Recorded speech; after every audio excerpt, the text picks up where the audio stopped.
What's up, guys? Welcome back to the channel. Today's video we're going to talk about how to hold deer on small properties for longer periods of time, the best techniques for that, how to do it, how it works, and why. This is one of my favorite topics I'm very passionate about, and I hope you guys follow along because there's so many ways out there that you can do it that is not very, one, it's not very beneficial.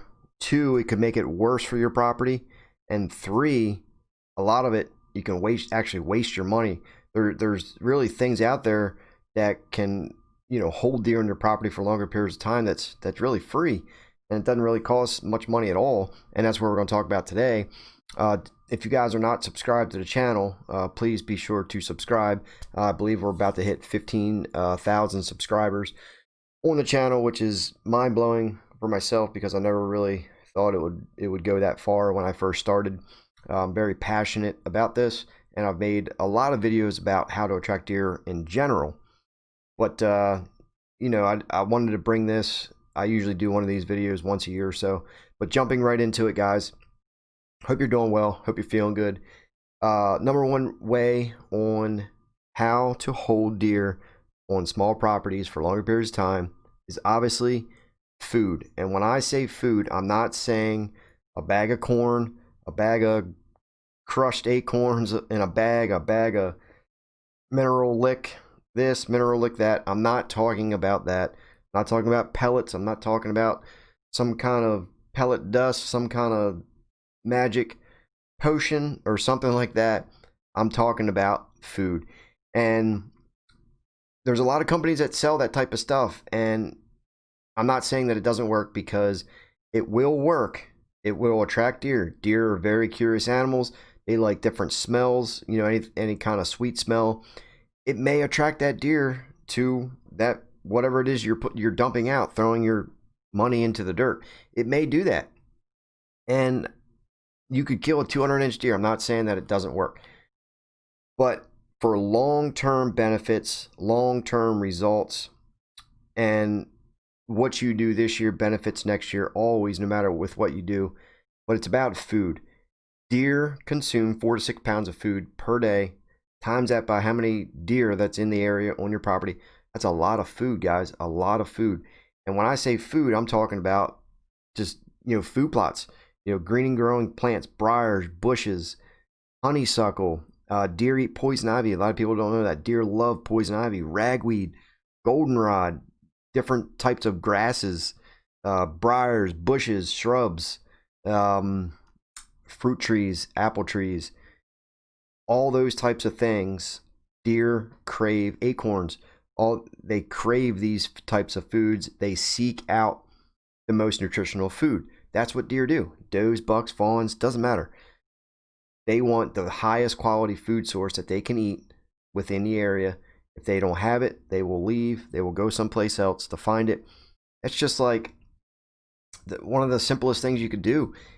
You can literally find an oak tree on a white oak tree on your property, and you can either cut those trees around that oak to allow that oak to have, it's not being robbed, the moisture, sunlight, and things like that. And all of a sudden, that oak tree becomes more palatable. Those acorns become more tasty, more nutritious. It's not being robbed the moisture. You can fertilize that apple tree. You can spray it with micronutrients. You can, I'm looking up like I'm looking at a tree. But there's so many different, like, not weird things, but just like easy things to do. Because if you do that around that oak tree, you'll create more moisture up through the roots. It's not being robbed. More sunlight reaching, I did it again, more sunlight reaching that oak tree, and it's become more palatable. Once deer find that, they take a bite, it starts dropping, they'll be attracted to that acorn tree because it's more palatable, more nutritious acorns. Deer do this all the time, just like when you see deer feeding out in a pasture, in a field. They're not all bunched together, they're spaced out, and they're taking a bite here, bite there, bite there, bite here, bite there, because they're picking what they like and don't like. Just like we do. We have a plate full of food, and we may not like it all. We're going to sort through what's good and what's not. Deer are no different. You know, it's got to be sweet, it's got to be tasty, it's got to be palatable, it's got to be nutritious. That's what deer love to do. So that's just one thing that you could do. It's basically free. Get a chainsaw, cut some trees down around an oak, fertilize it, sprinkle some triple 10 or triple 13 around the outside of that oak tree. Boom, you got a major food attraction.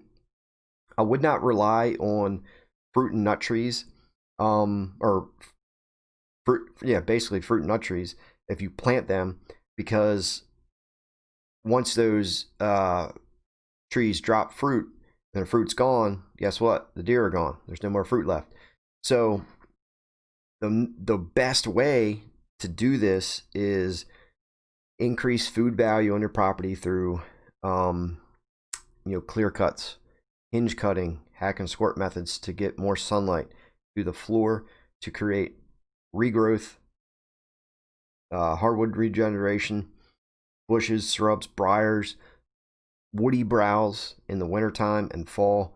This is what deer consume on a daily basis. It's not something that you buy in a bag to increase, or to throw into the dirt. This stuff is not long term. You're throwing $20, $30 at a time, once a month, twice a month, 3 times a month into the dirt, to a little 3-foot circle, and it's not very beneficial, and it's short term. It's not really what deer need. Deer need actual food value, tonnage, green plants, bushes, because those plants have so many nutrients in them. They have moisture content. Deer don't need to drink water every day. That's a fact. Deer don't need to drink water every day. They get it through green and growing plants. Majority of the water content that a deer gets is through green and growing plants. Deer need more water in the fall and winter months because there's no green plants left. If they have food plots, yes, they will get that. If they're still green and growing, they will get moisture content from that. But there's a lot of different ways, to do this. And by far, the biggest attraction to small properties to hold deer for longer periods of time is a food plot.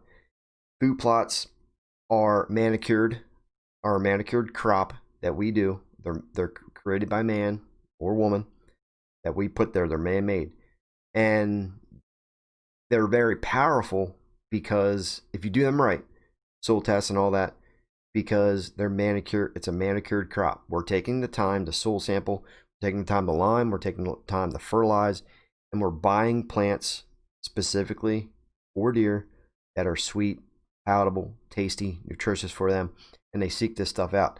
So if you can have a unpressured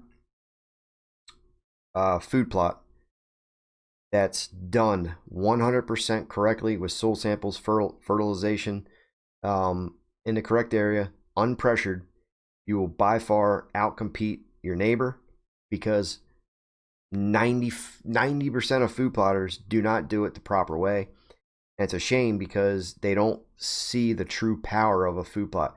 A lot of people plant food plots and they'll say, oh, the deer didn't really eat it, or they just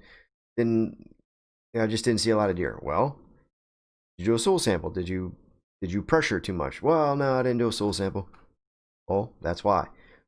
If you do a food plot in the proper manner, you will outcompete your neighbor majority of times. Unpressured entry and exit to that food plot that you can get in and out of, not spooking the deer out, using Egyptian wheat, different types of screening to get in and out if you have to. Sometimes you don't have to. You set it up properly with the lay of the land, your tree stand location and all that. But if you can do that the proper way, it'll be the most palatable food source in the area, and that's what attracts and holds deer for longer periods of time, is a powerful, 100% correctly done food plot.